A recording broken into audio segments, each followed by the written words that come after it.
How about occupying the minds of our governors and our members of state houses of assembly? Rather than occupy the streets where the common man is out there to make a living for himself and fend for his family. How about leaving the streets and allow private businesses to thrive? I quite agree with you, and against the backdrop of the multidimensional and multi-faceted approach, that will be done. It's being done. It's something that will be done. But we need to leave the streets. It's something that will be done on a continuous basis. Let me say straight away that nobody is grandstanding here, excepting we are not Nigerians. The removal of fuel subsidy did not only affect the price of petrol, it equally affected transport and goods and services.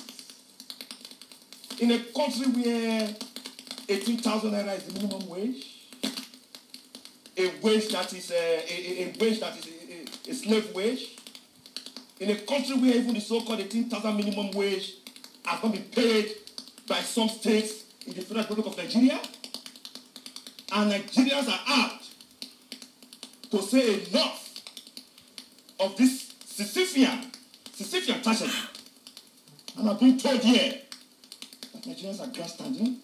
No. That is not grandstanding. The body language must change. Yes, my very good friend has said that the matter is more public policy, is multidimensional. It is in cahoots with that philosophical trust of the multidimensionalism of public policy, is why this government itself must realize that it takes both the government and citizens to drive public policy. It's not a question of Roma locuta et cosa finita et. Roma spoken, and there's nothing more to be said.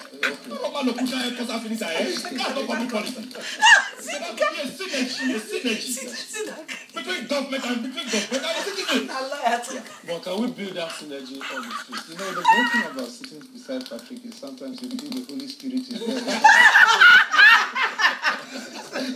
Then check out. Very naughty guy. You've been visited by the Holy Spirit. I'm telling you. Wait, your voice is entering more. While you are receiving yours? Yes. Okay. I think in some sense I'm happy as what I'm hearing today.